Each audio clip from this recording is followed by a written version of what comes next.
Ha llegado el momento, es el tiempo perfecto para juntos fomentar el buen vivir. Y la meta no es lejana si tenemos la confianza que la fe y la voluntad mueven montañas. Es la hora del cambio, tu energía es tu aliado y la mano que te ayuda a resurgir. Porque en este movimiento la humildad es el secreto y el motor para emprender el porvenir. Movimiento nacional por la esperanza. Toda meta es visible, toda meta se alcanza. Movimiento nacional por la esperanza. El futuro sí es posible, no perdamos la confianza. Movimiento Nacional por la Esperanza te quiere invitar a formar parte de esta gran comunidad digital, en donde compartimos las asambleas virtuales semanales, así como el panorama político-electoral nacional e internacional. Para informarte de todo, lo único que tienes que hacer es seguir nuestras redes sociales, desde tu celular, tablet o computadora, con estos sencillos pasos. Ingresa a la plataforma de YouTube y en la barra del buscador escribe René Bejarano Martínez y así de fácil encontrarás nuestro canal. Una vez ahí, solo tienes que dar clic en el botón rojo que dice suscribirse y listo, ya eres parte de esta comunidad. Y recuerda activar la campanita en la opción que dice todas para que te llegue un aviso cada vez que subamos un nuevo video. Así de fácil, juntos estaremos construyendo esperanza por el buen vivir. Energía es tu aliado y la mano que te ayuda a resurgir. Movimiento Nacional por la Esperanza.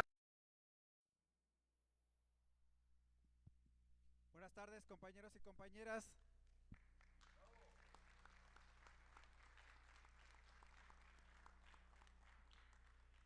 Si gustan ir tomando asiento, vamos a dar inicio a nuestra asamblea semanal del Movimiento Nacional por la Esperanza.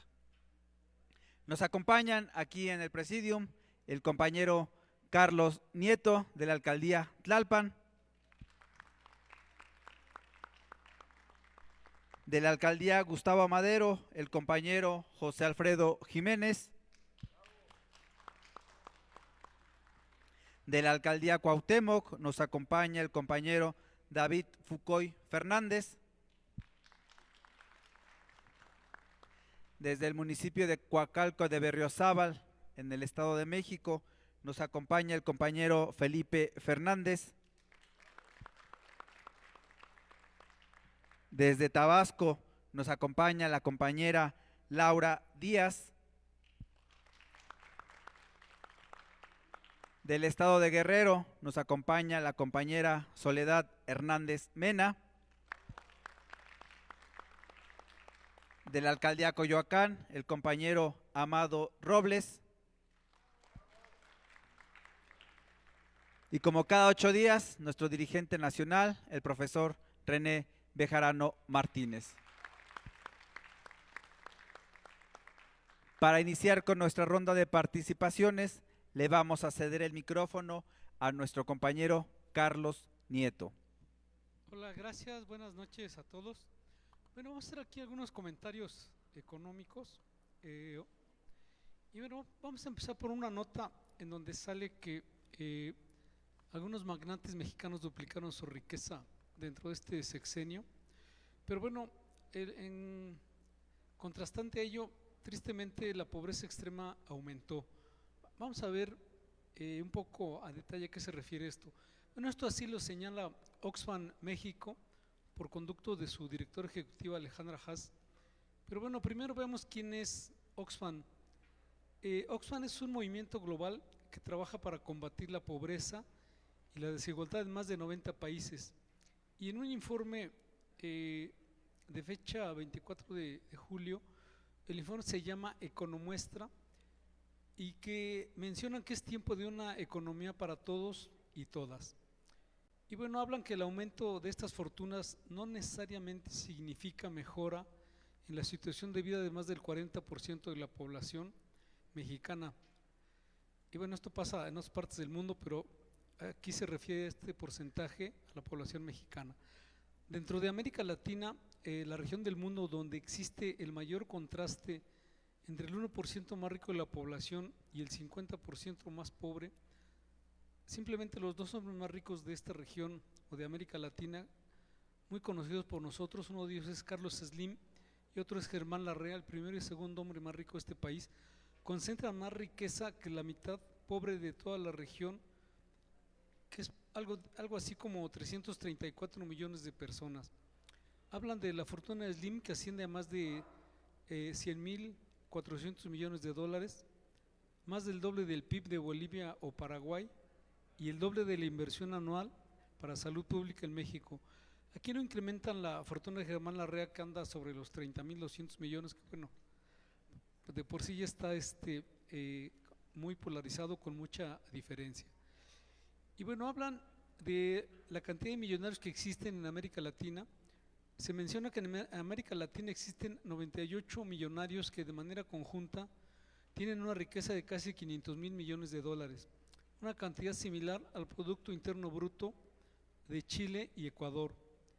En México, o nuestro país, la situación es similar, con altos niveles de pobreza extrema y una política fiscal común que no responde a la necesidad del gobierno para reforzar los servicios públicos.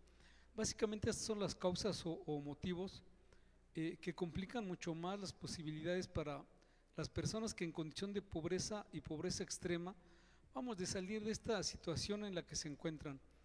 Un pensamiento optimista se podría decir que el aumento de la riqueza de los grandes empresarios significa bonanza económica y o una mejor situación para todos y para todas. Si las personas ricas tienen más, es porque ha crecido la economía y todo el mundo está mejor, situación que en la realidad no ocurre. Y es muy importante reconocer que durante el actual gobierno de nuestro país salieron de la pobreza extrema 5 millones de personas gracias a los recursos de programas sociales y el aumento del salario mínimo. Sin embargo, al ubicarnos en el contexto de la pandemia de COVID-19, simplemente aumentaron las personas en pobreza extrema. ¿Cómo lo analizamos? Bueno, al analizar algunos factores adicionales como el envejecimiento de la población o la crisis climática, existe una enorme necesidad de que el gobierno mexicano esté en condiciones de contar con recursos suficientes para los programas sociales y para mejorar el acceso a la salud y la educación. En el caso de la salud, con información más reciente de Coneval, se ha visto un incremento de las visitas de la población más pobre a farmacias con consultorio asociado, lo cual representa un gasto importante para los bolsillos de estas familias. Es decir, mejorar el sistema de salud para asegurar su accesibilidad y calidad, o lograr que las personas no tengan que hacer estos gastos de su bolsillo, tendría que ser parte de una política social del Estado mexicano. Y bueno, es muy importante los varios derechos pendientes de ser garantizados. El aumento de la riqueza de algunas personas, pues no es que sea malo, aunque existe un riesgo importante de captura y control de la economía, sobre todo cuando existe un contexto de alrededor del 43% de la población en la pobreza y aún más de 10 millones de personas en pobreza extrema, aquí hablando de nuestro país. Y bueno, en el contexto mundial se dice que la economía mundial no entró en recesión. Esto en Río de Janeiro, en una reunión de ministros de finanzas del G20 el pasado 23 de julio. Y bueno, aquí en su participación, Kristalina Georgieva, directora gerente del Fondo Monetario Internacional, afirmó lo siguiente: la economía mundial no entró en recesión luego del incremento de tasas de interés. Simplemente se proyecta un periodo prolongado de estancamiento económico, mismo que puede resultar en mayores niveles de pobreza y desigualdad. Se agregan mayores restricciones presupuestarias que hacen necesarias reformas tributarias, como incluir rentas de capital y a la propiedad, asegurarse de que quienes puedan pagar más impuestos contribuyan con la proporcional parte económica que les corresponde. Como ejemplo, gravar las rentas de capital y la propiedad. Esto ofrece una forma relativamente progresiva de recaudar más ingresos fiscales. Bueno, Brasil presentará su propuesta para gravar a los 1.000 millonarios mundiales, es decir, personas que tienen fortunas arriba de 1.000 millones de pesos, de dólares. Y bueno, sobre estancamiento económico, de acuerdo con la más reciente actualización de perspectivas del Fondo Monetario Internacional, el crecimiento mundial para el año 2024 y 2025 será de entre 3.2% y 3.3%. por debajo del promedio del 3.8 que persistió desde el inicio de este siglo. Y bueno, hasta que la pandemia de coronavirus nos golpeó a todos. Se enfatizó que la actividad global no cayó en una segunda recesión como parte de la cadena de crisis. Se está en el umbral de un periodo prolongado de estancamiento económico y bueno, sus consecuencias serían los periodos de estancamiento que duran por ahí de 4 años o más tienden a aumentar la desigualdad de ingresos dentro de los países en casi un 20%. Cuando el crecimiento es poco o nulo, la creación de empleos también es lenta y tampoco despegan los salarios. Y bueno, aquí con la pandemia la pobreza extrema aumentó después de décadas de disminución. El hambre mundial desgraciadamente también se incrementó y la disminución a largo plazo de la desigualdad entre los países se estancó. Y bueno, el riesgo con el nuevo ciclo de crecimiento es que esta situación se quede pues en arraigo. El Fondo Monetario Internacional ha emitido algunas acciones y bueno, Kristalina Georgieva, en su calidad de directora gerente del Fondo Monetario Internacional, agregó que el Fondo Monetario Internacional está trabajando en un paquete de reformas para su marco de préstamos. Es decir, por primera vez en casi una década se está revisando la política de recargos. La revisión tiene como objetivo garantizar que podamos seguir brindando financiamiento a tasas asequibles a los miembros que necesitan apoyo de este organismo. Y bueno, en su pronóstico del Fondo Monetario contra el pronóstico de la Secretaría de Hacienda y Crédito Público de nuestro país, hay una diferencia y la vamos a enunciar enseguida. El pronóstico del Fondo Monetario para la economía de México es que crecerá en 1.2% en este año 2024, debido a que el arranque del año fue más lento de lo esperado. Ya hoy en día por debajo de la estimación previa, que fue de un 2.4%. El desvanecimiento de la expansión de la construcción y de la manufactura básicamente, así como la ralentización o lentitud de la actividad de los Estados Unidos, que es el principal socio comercial de nuestro país. Este reporte del Fondo Monetario Internacional contrastó con las estimaciones del gobierno federal. En marzo, la Secretaría de Hacienda, a través de su titular, Rogelio Ramírez de la O, previó que la economía de nuestro país crecerá por ahí del 2.5 y 3.5% en este año 2024 y para el 2025 entre el 2 o 3%. Esto alineado con las estimaciones presentadas en el paquete económico del año 2024. Y aquí, bueno, esperamos que sea más asertivo este pronóstico.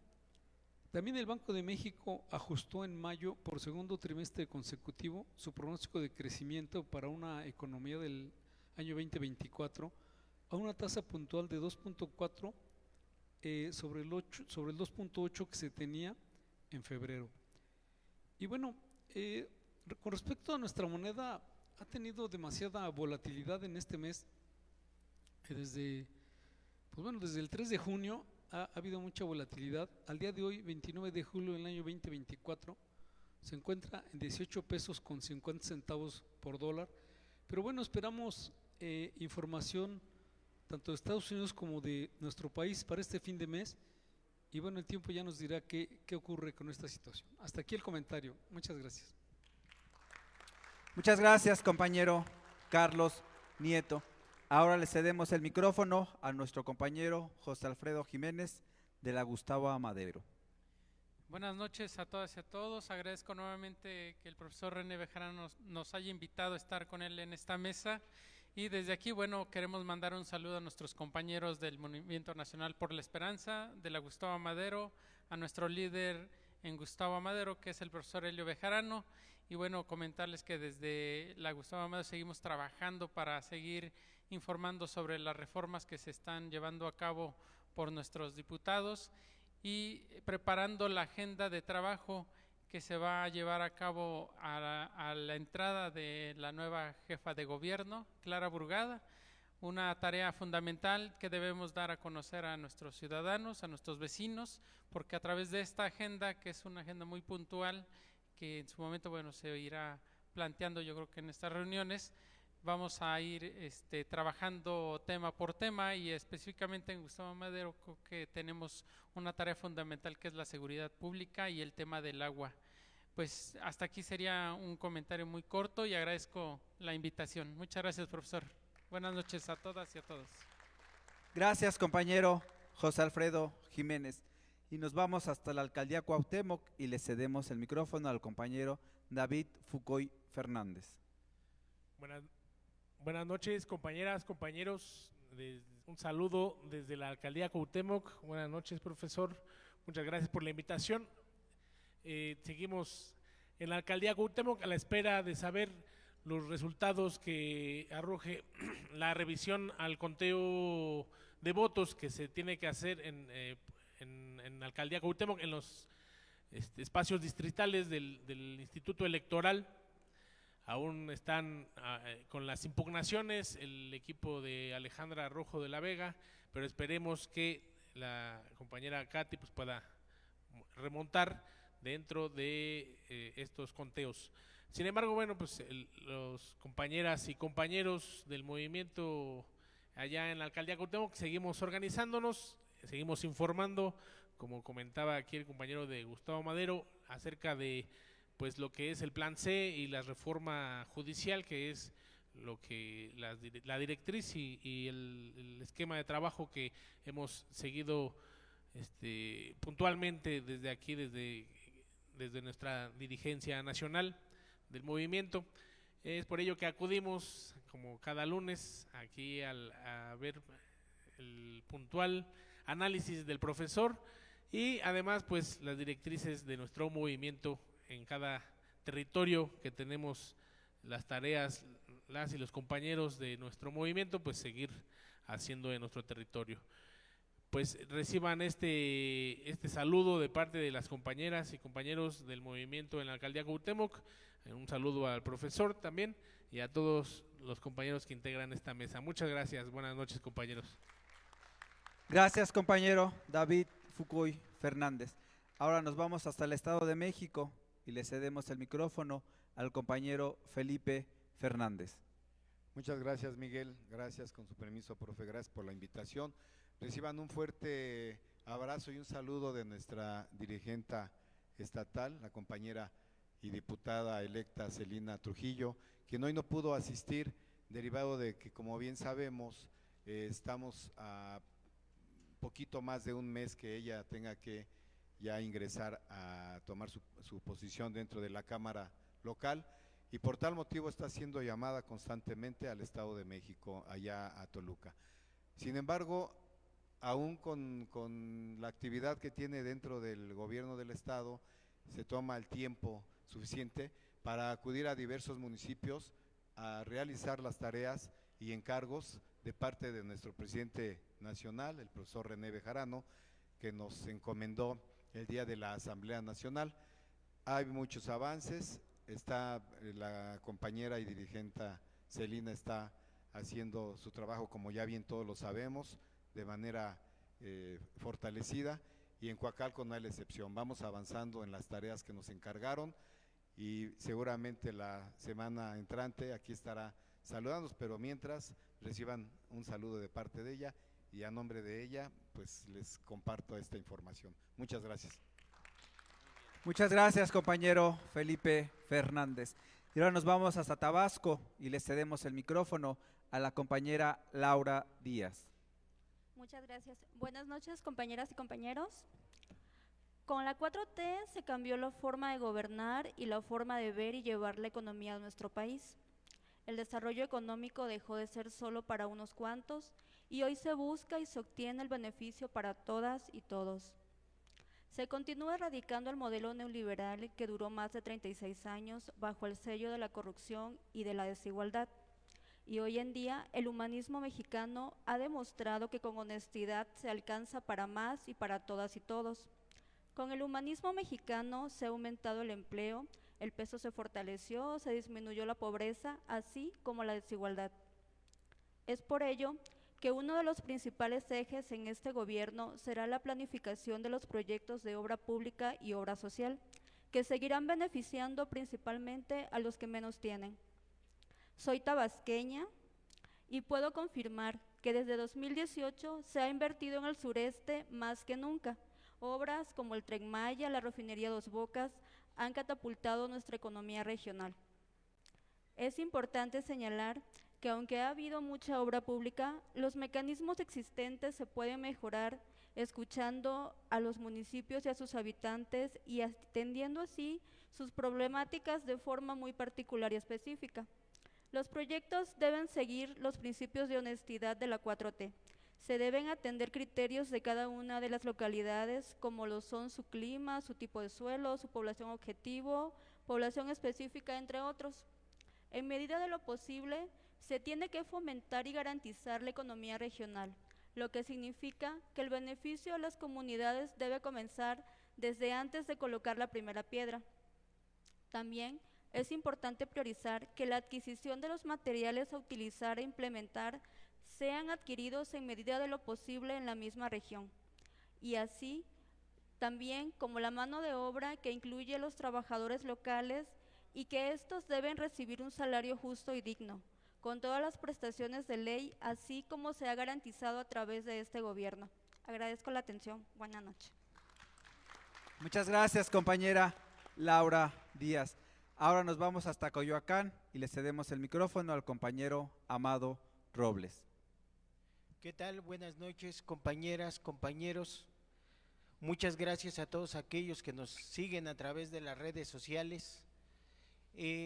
Bueno, hago un atento llamado para que nos podamos reorganizar en Coyoacán. Hay tareas fundamentales como, por ejemplo, y la tarea más importante es recuperar Coyoacán, ya que pues nuevamente la alianza ganó en esta demarcación territorial y la tarea va a ser muy ardua. De igual manera, pues pedimos a nuestro dirigente nacional, el profesor René Bejarano, que en próximos días, en próximos meses, nos acompañe a una reunión del Movimiento Nacional por la Esperanza para que podamos unificar no solamente a los compañeros que están dentro del Movimiento Nacional por la Esperanza, sino también para que hagamos una alianza con las demás fuerzas políticas, con los demás movimientos sociales que existen y prevalecen allí en Coyoacán. Por mi parte es todo y muchas gracias a todos los compañeros y compañeras del Movimiento Nacional por la Esperanza de Coyoacán. Gracias. Muchas gracias, compañero Amado Robles. Ahora le cedemos el micrófono a nuestro dirigente nacional, al profesor René Bejarano Martínez. Buenas noches, compañeras, compañeros.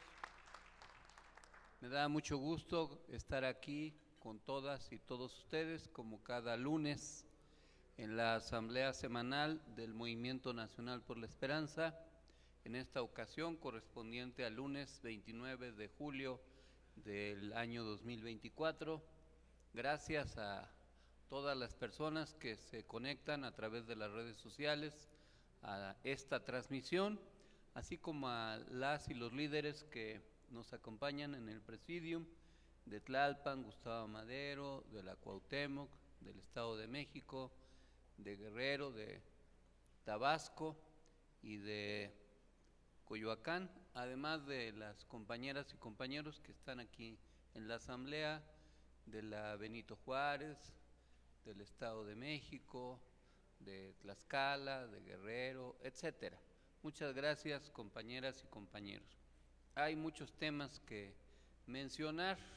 El primero se refiere a la afirmación que hizo el presidente de que en la actual coyuntura no hay riesgo económico de cara a la transición del gobierno, pues las finanzas públicas del país son fuertes. Resaltó algunos logros obtenidos a través del humanismo mexicano, como son los siguientes: reducción de la pobreza, como no se había visto antes en 30 años, reducción de la desigualdad, aumento del salario mínimo, como no sucedía en 40 años, fortaleza del peso de nuestra moneda nacional, creación inédita del empleo, crecieron las reservas del Banco de México y también hay un incremento significativo en las cifras históricas de llegada de la inversión extranjera directa. Con respecto a otro tema, al referirse al Poder Judicial, el presidente López Obrador exhibió que de 2018 a 2024 los jueces integrantes del Poder Judicial han favorecido a por lo menos 192 presuntos delincuentes de alta peligrosidad, a quienes han dejado en libertad entre viernes y domingo. Este modus operandi se da porque los fines de semana es cuando hay más dificultad de revisar si los liberados tienen otras carpetas de investigación. En tercer lugar, también el presidente se refirió a la regularización de vehículos. El programa de regularización de vehículos de procedencia extranjera ha permitido regularizar 2.406.837 unidades, por los que se han obtenido más de 6,000 millones de pesos que se han dirigido a la pavimentación de calles y avenidas. El programa concluye el próximo 30 de septiembre. En cuarto lugar, el presidente López Obrador exhibió al dirigente nacional del PAN, Marco Cortés, quien declaró que su partido no debió haber apostado por los programas sociales durante la campaña electoral. Dijo el presidente, cito, ellos son partidarios de la falacia, enseña a pescar en lugar de asar un pez. ¿Qué no es la obligación del Estado conseguir la felicidad del pueblo?, se preguntó el presidente. ¿El Estado puede incumplir con su responsabilidad social?, cuestionó. En otro tema, referente a la Comisión Federal de Electricidad, el presidente recordó que la CFE corría el riesgo de ser privatizada si hubieran continuado los programas neoliberales. No pudieron, se quedaron con las ganas, dijo. El rescate a la CFE ha generado un ahorro para los 49 millones de usuarios por cerca de 400,000 millones de pesos. Y con respecto también a esta compañía, la Comisión Federal de Electricidad denunció una campaña de desinformación en medios de comunicación que señalan a la empresa pública de no invertir, apagar la luz al nearshoring y necesitar de los privados. Sin embargo, todo eso es falso. Durante el actual gobierno se han invertido casi 20,000 millones de pesos para proyectos de generación, transmisión y distribución de energía eléctrica, permitiendo que el precio de la luz no aumente para las y los mexicanos. También el presidente se refirió a la ratificación de Zoé Robledo que hizo la presidenta electa Claudia Sheinbaum acerca de que Zoé siga al frente del Instituto Mexicano del Seguro Social, porque ello significa, dijo el presidente, la continuidad del programa IMSS Bienestar, que es la estrategia más importante para garantizar el derecho a la salud. Y también se destacó que Carlos Augusto Morales será el próximo secretario particular de la presidencia. Un tema que fue parte de mucha información mediática es referida a la detención de líderes integrantes del cártel de Sinaloa. La titular de la Secretaría de Seguridad y Protección Ciudadana, Rosa Isela Rodríguez, informó que el pasado jueves 25 de julio, la Embajada de Estados Unidos en nuestro país informó y confirmó las detenciones en territorio estadounidense de Ismael El Mayo Zambada y Joaquín Guzmán López, hijo del Chapo Guzmán, líderes del cártel de Sinaloa. Las investigaciones del caso avanzan y se está a la espera de la información que brinde el gobierno de Estados Unidos. El fin de semana también sucedió el asesinato de Héctor Melesio Cuen Ojeda, que fue rector de la Universidad Autónoma de Sinaloa y había sido electo diputado federal por la coalición Fuerza y Corazón por México a nombre del PRI, quien fue asesinado el pasado jueves en Culiacán.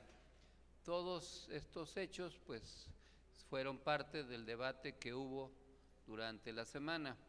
Melesio Cuen pues fue dirigente del partido sinaloense que apoyó en el 2018 a Andrés Manuel López Obrador para la presidencia de la República y posteriormente a Rubén Rocha Moya para que fuera gobernador de ese estado. Sin embargo, al paso del tiempo hubo una ruptura entre el gobernador Rocha Moya y Melesio Cuen, que se reflejó en los múltiples conflictos vinculados a la forma en cómo se ejerce el presupuesto en la Universidad Autónoma de Sinaloa y también a las estrategias electorales en aquella entidad.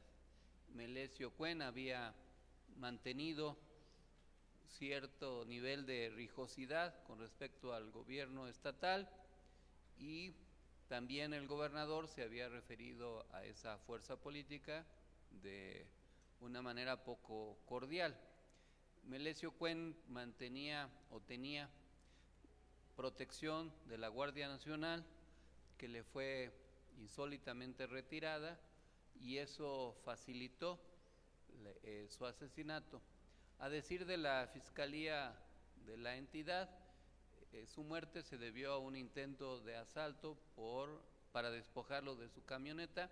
Sin embargo, los familiares, amigos y líderes cercanos a Cuen desconocen y descalifican esa versión y han atribuido el crimen a razones políticas, vinculándolo al gobierno del estado. Es un tema que sin duda ha enrarecido el ambiente en Sinaloa y como tiene que ver con ese estado, pues también este asunto se ha mezclado con el de la detención del Mayo Zambada y del hijo del Chapo, y se han dado una cantidad impresionante de rumores acerca de la forma en que fue detenido o fueron detenidos estos líderes y lo que puede significar esta detención. Este tipo de temas, como no hay certeza en la información, se prestan a muchas conjeturas y especulaciones, muchos de los cuales pues no siempre se confirman, pero sirven para alimentar el morbo o para los ataques políticos. Recuerden que el Mayo Zambada fue el decano de los capos de la delincuencia organizada y del narcotráfico en México, contemporáneo a muchos de los cuales o están detenidos o prácticamente han muerto, como fueron Miguel Ángel Félix Gallardo, enfermo terminalmente y preso en una cárcel de alta seguridad, o Luis Fonseca Carrillo y otros capos de hace ya varias décadas. El Mayo se había mantenido pues impune, a pesar de que muchos de sus cercanos, de sus aliados, de sus familiares incluso, habían sido detenidos. La especulación que se da en torno a la forma como fue detenido y la supuesta delación o traición por parte del hijo del Chapo, de uno de los hijos del Chapo, pues es algo que tiene que confirmarse. Esta versión se difundió a raíz de que el abogado de El Mayo Zambada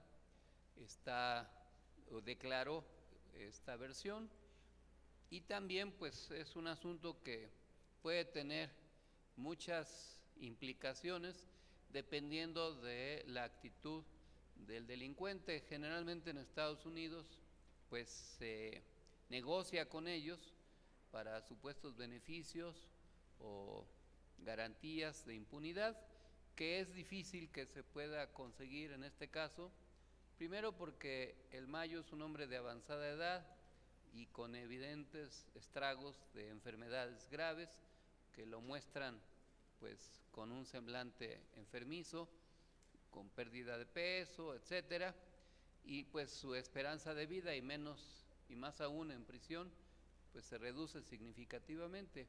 No es el caso del Vicentillo u otros que se han acogido a beneficios por delatar a sus cómplices, y seguramente este asunto pues formará parte de las narrativas policíacas, muchas de las cuales se nutren de versiones no confirmadas que sirven para generar ataques diversos, como son los de la periodista Anabel Hernández, que sin pruebas se dedica a denostar cada vez que puede al gobierno de la Cuarta Transformación sin ofrecer ninguna prueba de lo que afirma. Y como lo ha venido a afirmar también en esta ocasión. Habrá que estar atentos a cómo evoluciona este asunto, este y otros asuntos, pero también este debate forma parte de las acusaciones sin fundamento que durante la campaña se hicieron en contra del presidente y de su gobierno por supuestas complicidades con el crimen organizado, y que formó parte de la campaña sucia para lastimar electoralmente a la Cuarta Transformación. Aun cuando no lo lograron, y esto se refleja en los resultados electorales contundentes que se dieron el pasado 2 de junio, pues la oposición sigue con su narrativa sin darse cuenta de que tiene poca credibilidad. Pero bueno, será parte del debate, y esto fue uno de los temas muy importantes de la semana, pero que va a seguir teniendo efectos, también porque generalmente cuando un líder del crimen organizado muere o es detenido, hay una disputa entre los grupos criminales por la sucesión de liderazgo, y esto a veces se traduce en hechos violentos de diverso tipo. Ya veremos si esto sucede o si se mantiene bajo control. De cualquier manera, habrá que estar atentos a esta cuestión, más allá de también las intenciones que pudiera tener el gobierno norteamericano, porque también cuando se han detenido algunos delincuentes o se ha querido detener, se le quiere dar uso político desde Estados Unidos a estas detenciones. No solo fue para el caso de México en el pasado reciente, por ejemplo con la detención del general Cienfuegos, sino también en otros países cuando esto ha sucedido. Veremos cómo se refleja esto también en la campaña presidencial en curso, en donde ya con el relevo de Biden, las posibilidades de que Trump triunfe se han reducido, aunque todavía esa elección pues no está decidida. En otro tema, el presidente se refirió al programa Sembrando Vida, que beneficia a casi 450,000 personas de 24 entidades con una inversión anual de casi 39,000 millones de pesos. El 43% de los beneficiarios son indígenas y afromexicanos. La inversión social en este programa se convirtió en patrimonio para los sembradores y sembradoras cuando las cosechas se consolidan. La estrategia abona a reducir y erradicar la condición de pobreza. Con respecto al tema de la refinería Dos Bocas, se anunció que el próximo sábado 3 de agosto la refinería construida en Tabasco, en Paraíso, comenzará a producir gasolina.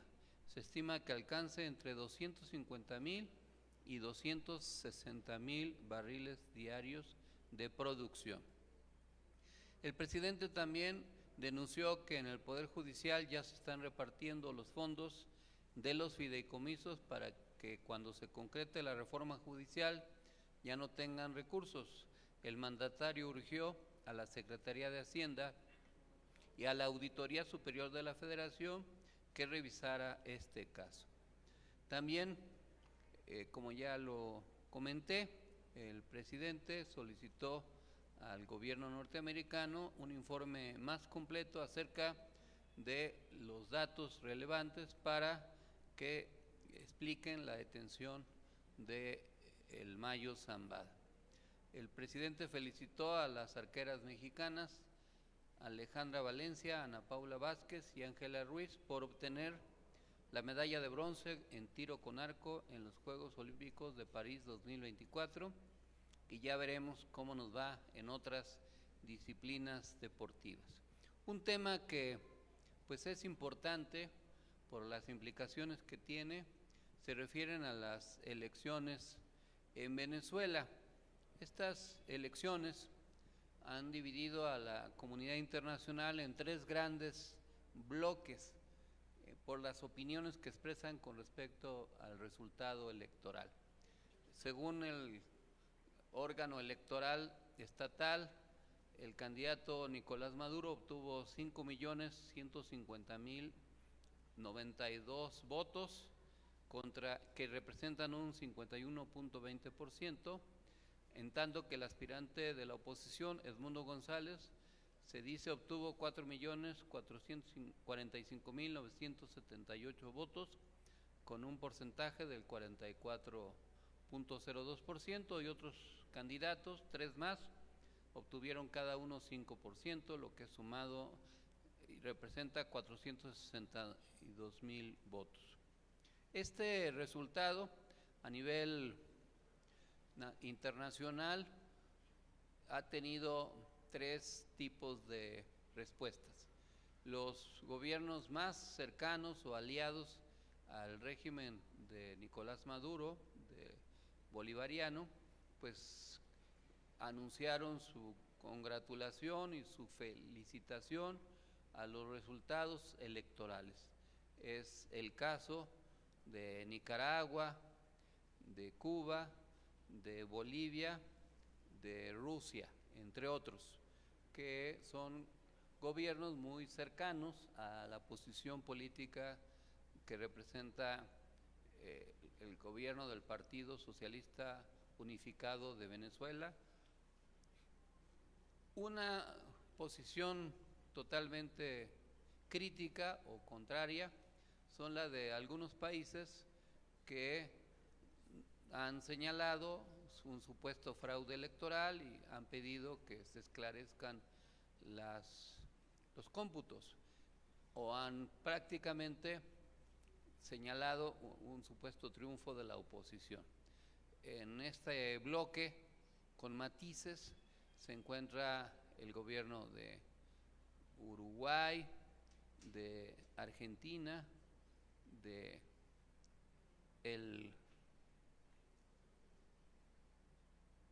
Ecuador, Panamá, y con matices también el gobierno de Guatemala y de Chile, entre otros, que no han querido reconocer o no han señalado su beneplácito y han sido en todo caso muy críticos. El más agresivo sin duda es Milei, que como sabemos es un personaje bastante beligerante en su forma de conducirse, pero no es el único. En una posición intermedia que se encuentran México y Brasil, que no han generado un reconocimiento todavía, pero tampoco se han sumado a un reclamo a las elecciones, y han declarado tanto Lula como el presidente López Obrador que se espera el cómputo total de los resultados. En Venezuela, al interior de este país, pues hay una crispación entre las dos fuerzas principales, la encabezada por los grupos afines al régimen bolivariano y las de la oposición. Desde los días previos siempre ha habido una animosidad, una rijosidad, hay una larga historia de conflicto desde que la izquierda llegó al poder en Venezuela y que no se ha detenido en diversos momentos, que ha tenido muchos capítulos diferentes que han buscado derrocar al gobierno en su tiempo de Hugo Chávez, incluso con una intentona de golpe de Estado, o después en los procesos electorales en donde ha sido electo Nicolás Maduro. Recuérdese que incluso se desconoció al gobierno de Maduro, se pretendió reconocer a un gobernante nombrado por la Asamblea Nacional, se le congelaron los recursos, una parte de los recursos a Venezuela, se decretó un bloqueo económico por parte del gobierno de Estados Unidos, y todo este periodo de tiempo lleva ya muchos años y se ha venido manteniendo desde el 98 que llegó al poder Hugo Chávez hasta la fecha, es decir, son ya 26 años. En esta ocasión, el proceso electoral pues tiene las peculiaridades de esa legislación y de esa entidad.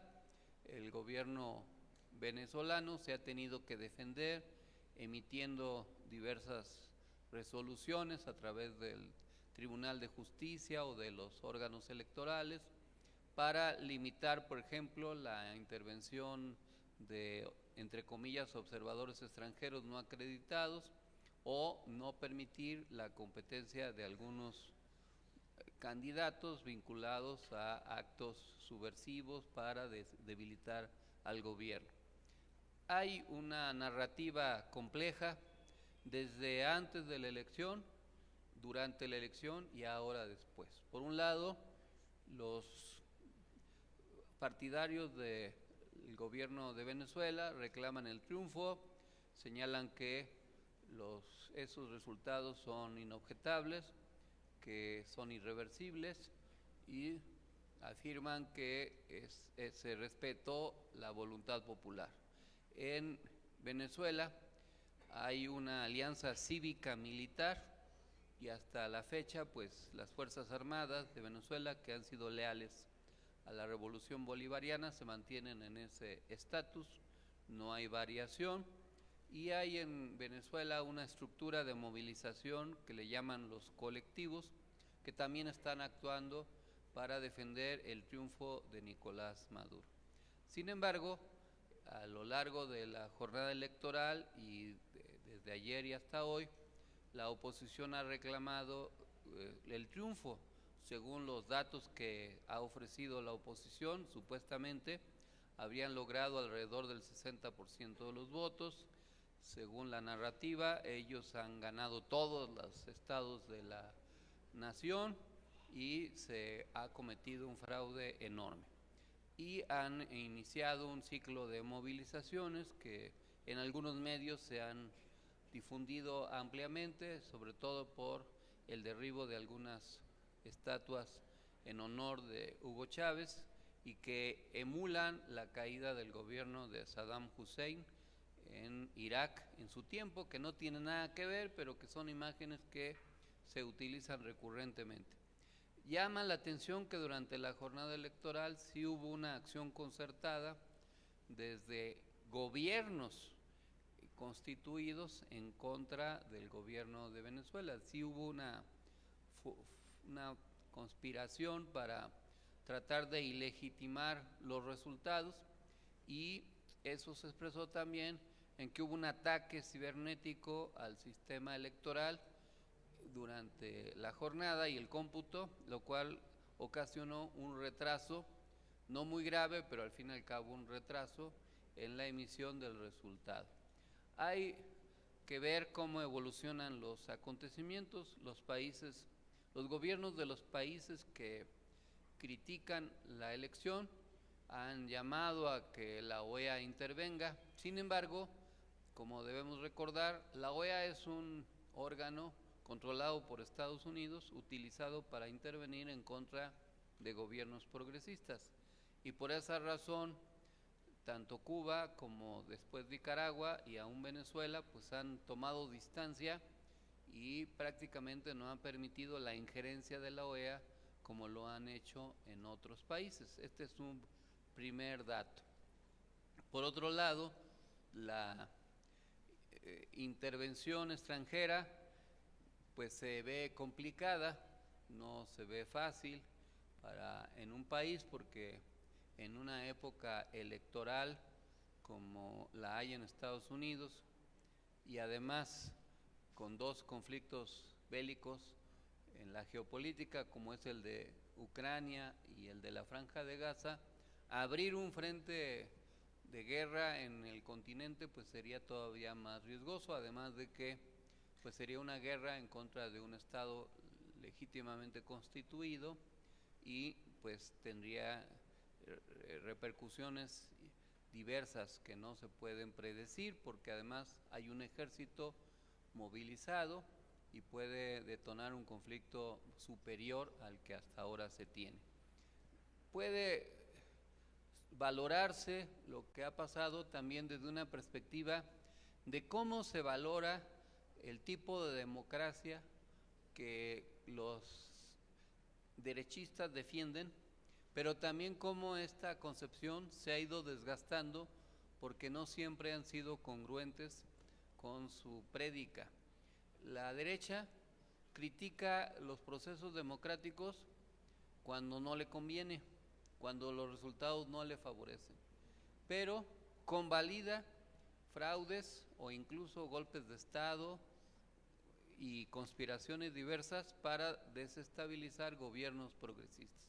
Hay una doble moral, incluso de líderes actuales de la derecha en el continente. Por ejemplo, Milei pues reivindica y ha defendido a militares vinculados en los golpes de Estado y la desaparición durante la dictadura militar en aquel país. Bolsonaro pues incluso defendió el golpe de Estado en contra de la izquierda en el pasado e incorporó en su gobierno a algunos golpistas. En pasado reciente, pues acuérdense que hubo un golpe en Honduras en contra del presidente Zelaya, o hubo un golpe militar en contra de Evo Morales. Como se sabe, Evo Morales ganó las elecciones y la OEA convalidó un golpe de Estado para intentar que Evo no conservara el poder e impusieron a Yanín Añez. Y a pesar de que había evidencias del triunfo de el movimiento al socialismo que encabeza Evo Morales y ahora que tiene como presidente a Luis Arce Catacora. Hay esta doble moral en Estados Unidos y en Europa también, en donde son muy críticos con respecto al gobierno de Venezuela, incluso al de México, pero voltean hacia otro lado con respecto a gobiernos genocidas, como es el caso de Israel, que no lo condenan, o gobiernos dictatoriales y verdaderamente antidemocráticos en Arabia, en Afganistán, en Qatar y en otros países. Recuérdense que en esos países, ya no digamos la democracia electoral no funciona, sino incluso los derechos humanos y particularmente de las mujeres, por la manera en cómo se mantienen gobiernos de corte religioso, teocracias, en donde se impide la libertad para optar por las preferencias sexuales, se castiga con la amputación de diversos órganos del cuerpo, de manos, con respecto a algunas fallas, se permiten los azotes, las lapidaciones en contra de las personas que supuestamente son infieles, tanto religiosamente como en su vida conyugal, etcétera. Verdaderas barbaridades que en nuestro país difícilmente se podrían permitir, pero en Europa no les importa por intereses geopolíticos y económicos, mucho menos en Estados Unidos, porque Arabia pues forma parte del eje para la garantía de los recursos energéticos de su petróleo y también para mantener la hegemonía mundial. Esto hace que la democracia formal en el continente sea muy relativa y que haya países que pragmáticamente se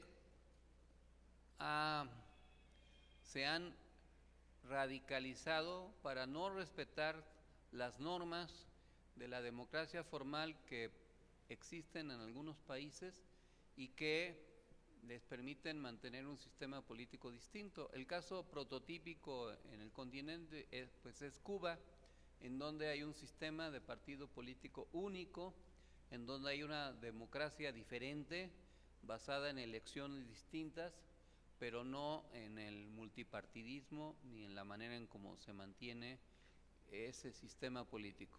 Nicaragua ha venido avanzando hacia un sistema también que rompe con diversas normativas de la democracia formal, como es el caso de ilegalizar a partidos de oposición, incluso mandar al exilio a diferentes líderes intelectuales o políticos, y Venezuela pues también ha tenido que defenderse. Hay un debate en el seno de la izquierda, hay una parte de la izquierda que critica a los gobiernos de Venezuela, de Nicaragua, incluso de Cuba, pero también hay la otra parte de la perspectiva de que estos gobiernos han tenido que actuar así para sobrevivir en el sistema político. Acuérdense que al inicio de la Revolución Cubana originalmente no se había declarado socialista, era una revolución cívica en contra de una dictadura.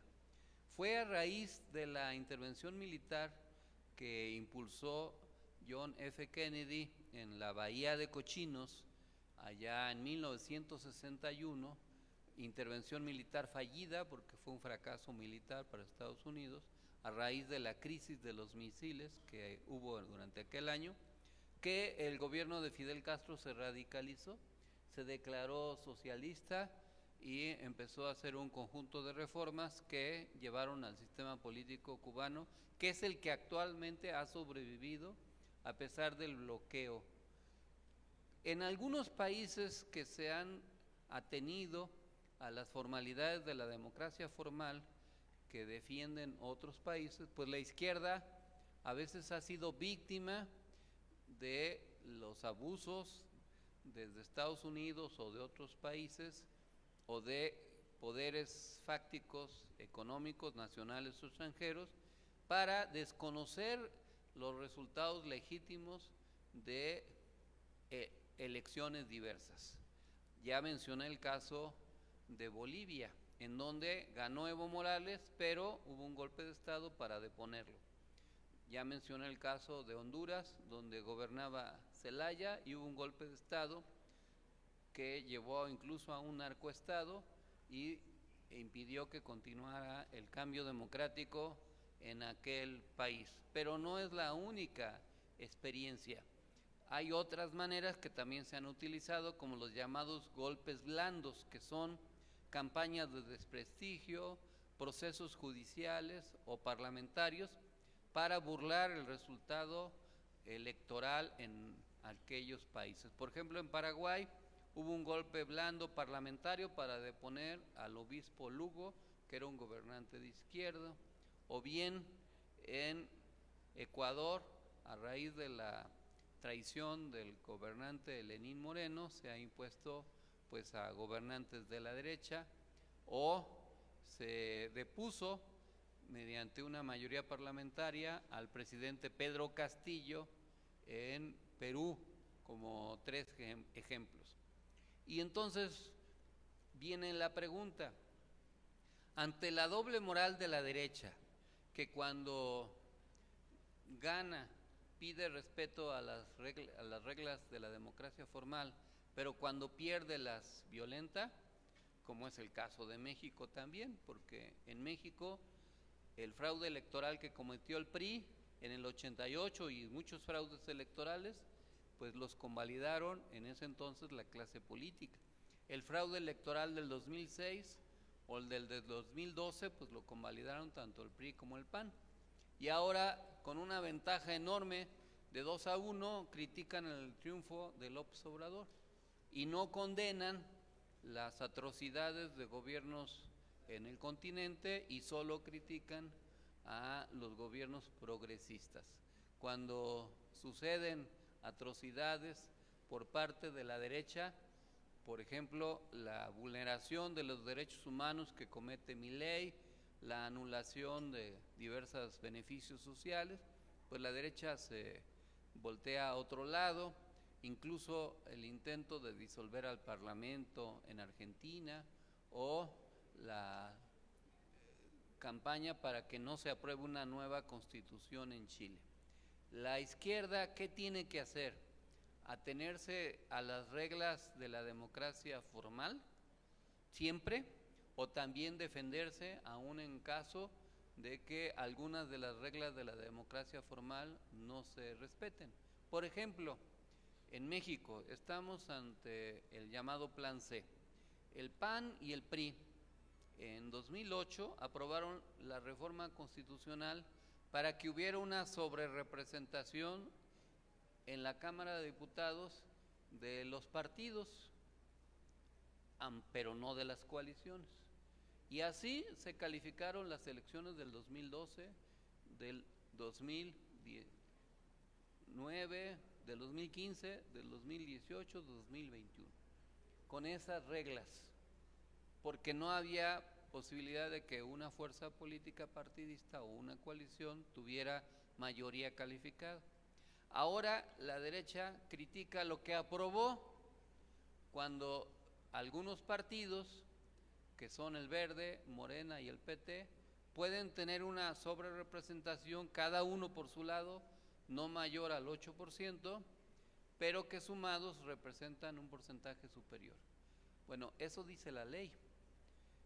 Si no se hubiera aplicado ese precepto, pues tendrían razón, pero ya lo ejercieron, está en la Constitución. Ahora que no les conviene, lo critican.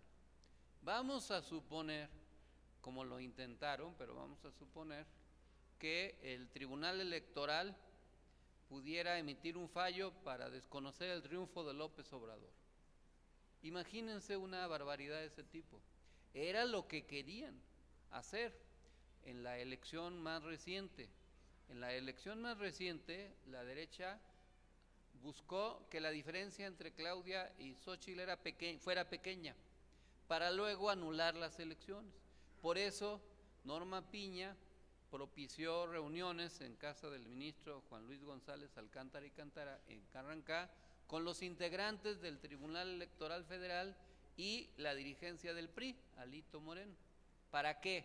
¿Para platicar de los resultados del último encuentro de fútbol o para fraguar una conspiración en caso dado de que la diferencia fuera pequeña? El poder jurídico, judicial en diversos países se ha usado o se ha querido usar para no respetar los resultados electorales. El caso más reciente fue en Guatemala, en donde insólitamente ganó Bernardo Arévalo, pero la Fiscalía del Estado quiso anular al partido que llevó a Bernardo Arévalo a la presidencia. ¿Qué tiene que hacer la izquierda ante una situación así? Dejarse arrastrar, dejarse avasallar por las maniobras y conspiraciones de las derechas que no respetan su propia normatividad, o buscar una conducta que no se atenga a las democracias formales, pero que eventualmente sea necesaria para sobrevivir políticamente. Yo estoy convencido de que si Cuba no hubiera ejercido la manera en cómo ejerce su gobierno, o Nicaragua, o Venezuela, esos gobiernos ya hubieran sido derrocados. No nos gusta, pero lo que a veces se dice que sucede en aquellos países, pero se ha tenido que ejercer el legítimo derecho a la autodefensa. No está claro que haya existido realmente un fraude electoral en Venezuela, porque también en el pasado cuando Chávez les ganó las elecciones, lo detuvieron, lo mandaron preso y quisieron derrocarlo, violando los resultados electorales, como quisieron acabar con la vida de Evo Morales o como mandaron deportado al presidente Zelaya a Costa Rica cuando lo depusieron en Honduras. Entonces, se tiene que analizar con frialdad esta problemática y también habrá que ver hasta qué punto el pragmatismo geopolítico termina imponiéndose, porque eso también se ha venido viendo cada vez más evidente en diversas partes del mundo. En diversas regiones, cuando conviene, se inician ofensivas político-militares para deponer a algún gobernante, pero en otros casos se deja que prospere. Hay una posibilidad de que es lo que apuesta a la oposición, que las protestas crezcan, que haya intervención extranjera, que en Venezuela una parte del ejército se rebele y que haya una insurgencia cívica que ponga en crisis al gobierno bolivariano. Esa es una hipótesis, pero puede no suceder. Puede suceder que las protestas existan, pero no sean contundentes, que el gobierno se mantenga porque el ejército se mantenga leal, como se ha mantenido durante décadas, porque tiene formación ideológica y política, y que el gobierno norteamericano no quiera generar un foco de tensión adicional, porque al final de cuentas en la geopolítica, pues Rusia está teniendo una injerencia mayor, igual que China en algunos países. Y nótese que el gobierno de Putin fue de los primeros en reconocer el resultado de Maduro, de que dio por triunfador a Maduro, y puede suceder que el gobierno norteamericano pues sea cauto, porque hasta ahora, si bien ha habido críticas, no ha habido un pronunciamiento claramente desconocedor de los resultados. Pero todavía falta por saberse qué va a suceder en aquel país y nosotros tendremos que reflexionar de lo que sucede en Venezuela y también cómo esto se ha demonizado, porque acuérdense que se hizo y se ha hecho en todo el continente para evitar que la izquierda triunfe, que lo que se quiere es importar el modelo venezolano a nuestros países. Así se hizo una campaña para decir que si López Obrador triunfaba, México iba a ser como Venezuela, y también se ha hecho en otros países con la misma tónica, aunque nada tiene que ver, pero se acusa a Petro, se ha acusado a la presidenta de Honduras, Xiomara Castro, etcétera, de lo mismo. Sin embargo, esto no ha sucedido. Y el otro tema, pues, es el populismo, que también es un discurso de la derecha muy desgastado y que no necesariamente cuenta con el apoyo suficiente para que se convierta en un paradigma nuevo, porque también hay un populismo de derecha como el que ejerce o ejerció Boris Johnson en el Reino Unido, o el que ahora ejerce y ha ejercido Donald Trump en Estados Unidos. El comportamiento de Estados Unidos pues también es importante, porque recientemente ha habido pláticas y negociaciones, porque pues también Venezuela es un país que provee de recursos energéticos a Estados Unidos, y hubo un conflicto entre ya militar en esa región, pues también puede propiciar la suspensión de ese suministro y el incremento de los precios de los barriles de petróleo, y un incremento en la inflación y una inestabilidad económica en el mundo.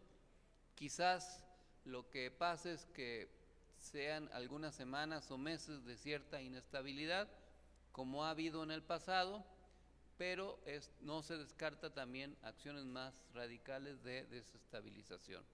En el mapa geopolítico del continente, pues Venezuela es muy importante, porque al final de cuentas ejerce un liderazgo en los países del continente, del ala progresista. Si bien no todos los gobiernos progresistas coinciden con el modelo venezolano, Lo cierto es que ya sumados, pues los diversos países que se reclaman progresistas o de cierto tipo, pues suman el 80% de la población gobernada en el continente, que no es poca cosa, y que representan pues una correlación de fuerzas muy superior con respecto a lo que la derecha gobierna en nuestros países. Este tema pues forma parte de la agenda político-electoral que se tiene o que se ha venido teniendo en diversas partes del mundo. La lucha político-electoral cada vez es más cruenta y no siempre se atiene a las reglas formales de las campañas. Recuérdense el caso de Ecuador, donde para evitar que la Revolución Ciudadana en la más reciente elección ganara, hubo un magnicidio de un candidato crítico de Rafael Correa.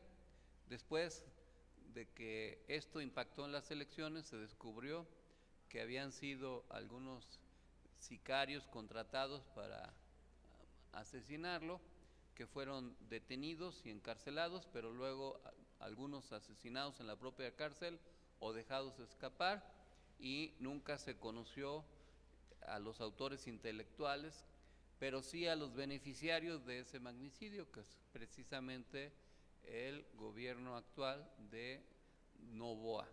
Cuando el presidente mexicano criticó esto, fue que Noboa reaccionó violentamente y lanzó la ocupación de la Embajada de México en Ecuador y el encarcelamiento, no respetando el estatus diplomático de asilado, del ex vicepresidente Glass. En fin, es un tema muy complejo que habrá que estar atentos y habrá que analizar como parte de la geopolítica, pero no podemos nosotros dejar de tener una opinión crítica con respecto a lo que ha venido sucediendo. Ya se me cayó a mí aquí el sistema. Bueno, pero lo bueno es que tengo buena memoria. A ver si Miguel ya se fue de la casa. Lo vuelves a poner, pero la siguiente lámina se refiere a la aprobación de las encuestas, en donde el presidente sigue creciendo en nivel de simpatías y es probable que siga creciendo en lo que resta de su mandato. Ya no hay una razón suficiente para que decrezca las simpatías y va a terminar el presidente López Obrador con una simpatía cercana a como empezó, lo cual es muy difícil para cualquier gobernante y es parte de lo que la derecha pues a veces no soporta o que los pone enojados, les irrita. Hemos seguido trabajando. Este fin de semana tuve oportunidad de estar en Guerrero y tuve reuniones importantes en aquella entidad, comprobar las acciones que tuvo el gobierno federal y local para reconstruir los daños del huracán Otis. Realmente es en poco menos de un año un avance significativo, lo cual se reflejó en el resultado electoral del pasado 2 de junio, porque en Acapulco la Cuarta Transformación obtuvo el 80% de los votos, lo cual refleja pues un apoyo significativo a las labores que hicieron. Platiqué con varios líderes, el compañero Diego, Normotilia, presidenta de Chilpancingo, Galdino Nava, dirigente estatal, y otros líderes, así como con la presidenta municipal reelecta de Acapulco. Y nos pusimos de acuerdo para hacer 2 asambleas en Guerrero el próximo sábado 7 de septiembre en Chilpancingo, con los municipios pertenecientes a 4 de las 7 zonas de la entidad. Esas 4 zonas son la zona centro, la zona de la montaña, la de la tierra caliente y la zona norte. Ahí nos vamos a congregar el sábado 7 en Chilpancingo, en donde obviamente nos van a acompañar regidores, síndicos, presidentes municipales, diputados locales, federales, Y al día siguiente en Acapulco vamos a hacer la otra reunión que abarcará las otras 3 regiones que se refieren a la Costa Chica, la Costa Grande y Acapulco, y también con ese formato. Lo que pretendemos hacer es lo que les hemos venido sugiriendo, que es crear ya una estructura de renovada organización, nombrando responsables, enlaces, promotores en la mayor cantidad de lugares para tomarles protesta. Esos días vamos a tomarle protestas a esos líderes que van a acudir a las reuniones, preparándonos para las elecciones del 2027. Ustedes dirán, no, pues todavía falta mucho. Pues no falta tanto. Las elecciones se preparan con mucho tiempo de anticipación, y en Guerrero pues va a haber elección de gobernador o gobernadora en 2027, y entonces de una vez es bueno ir viendo quién puede ser la persona más indicada para ganar en esa entidad como en otras. Lo mismo habrá que trabajar en otras entidades. En el 2027 va a haber elecciones de gobernador en Baja California Sur, en Campeche, en Chihuahua, en Colima, en Michoacán, en Nayarit, en Nuevo León, en Querétaro, en San Luis Potosí, en Sinaloa, Sonora, Tlaxcala y Zacatecas. Son 15 entidades. Además de que en el 2027 se eligen 300 diputados federales, la mayoría de los congresos locales y una gran cantidad de gobiernos municipales. ¿Hay que preparar esa elección? Pues sí. ¿Esa elección va a ser igual a la que acaba de pasar? No es una elección presidencial, no va a estar en la boleta ni Claudia ni Andrés Manuel, es una elección sujeta más a dinámicas locales, y se tendrá que evaluar pues lo que se haga o se deje de hacer de aquí entonces. Y nosotros pues tenemos que irnos preparando, no esperar a la víspera, sino de una vez ya. Por eso los invitamos, si nos quieren acompañar, el sábado 7 de septiembre a Chilpancingo y el domingo 8 a Acapulco. Ya saben que están invitados con todos los gastos pagados por ustedes mismos para que disfruten del clima tropical de Guerrero, la hospitalidad y en su caso de las playas acapulqueñas, que no dejan de ser maravillosas a pesar de los ciclones, huracanes y otras calamidades. También ya el próximo 10 de agosto vamos a ir a Durango, vamos a hacer una asamblea estatal en Durango, donde también le vamos a tomar protesta a los promotores, líderes, coordinadores.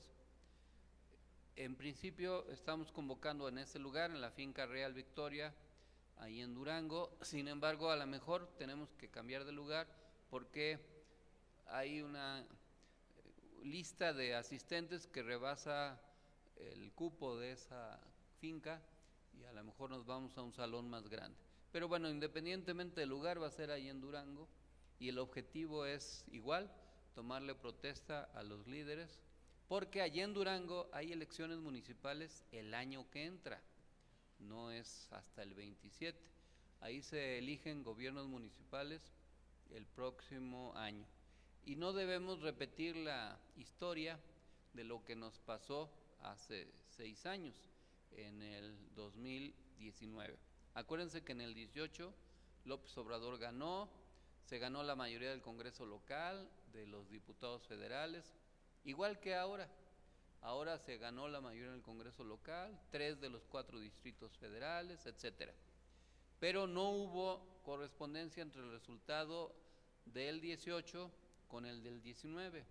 Y no queremos que nos pase lo mismo con los resultados del 24 con el 25. En el 19, después de haber ganado prácticamente en todos los municipios, Morena, por su desorden que hubo en aquel año, solo ganó de los 39 municipios 2, Gómez Palacio y Otaes, que Gómez sí es un municipio grande, pero Otaes es un municipio pequeño. De 39, 2. Ni modo que en el 25 nos pase lo mismo. Es más, la izquierda gobernaba la capital y la perdió, Durango. Ahora nuestro plan debe ser darle correspondencia y continuidad al triunfo para irlo consolidando y tratar de ganar la gobernatura pues hasta después del 27, porque ahí ves hasta después que se elige el gobernador o gobernadora. Pero de una vez hay que prepararse y por eso voy a estar allá el 10 de agosto, voy a irme desde el 9 para preparar bien el evento y pues los compañeros de allá o de la cerca que nos quieran acompañar, porque ahí de Durango quedan cerca Zacatecas, Coahuila, etcétera, y pues pueden acompañarnos también a la Asamblea Estatal, que va a ser muy importante. Vamos a seguir trabajando intensamente en los diversos temas, cerrando fuerte. Viene la conflictividad política elevada, veremos qué pasa con el Plan C, qué resuelve el Tribunal Electoral con respecto a los plurinominales. No hay que confiarse, el Tribunal Electoral Federal en mucho obedece a las instrucciones del antiguo régimen y tienen una alta influencia por la Corte. Y lo que está de por medio no es poco, es la viabilidad de reformas constitucionales. Pueden violentar la legalidad y vamos a tener que ver qué hacemos. Si no sucede, pues ya seguiremos avanzando, pero aún el proceso político puede complicarse porque en cada partido hay diversas acciones que se han venido presentando y también pues siempre hay hechos inesperados que influyen significativamente. La detención del Mayo pues puede ser un episodio que no pase a mayores porque como sea puede ser uno de los más acontecimientos de la narrativa de la historia de la narcopolítica en México, pero también pues depende cómo se manejen estos temas y cómo se reflejan. Y así pueden haber otros muchos asuntos que impacten la realidad política nacional. Por eso siempre es importante estar en coordinación, en comunicación y sobre todo bien organizados, porque si nos organizamos bien vamos a poder seguir manteniendo los programas que benefician a la gente. Muchas gracias, compañeras y compañeros, y adelante. Para concluir nuestra asamblea semanal, nos ponemos de pie para entonar respetuosamente.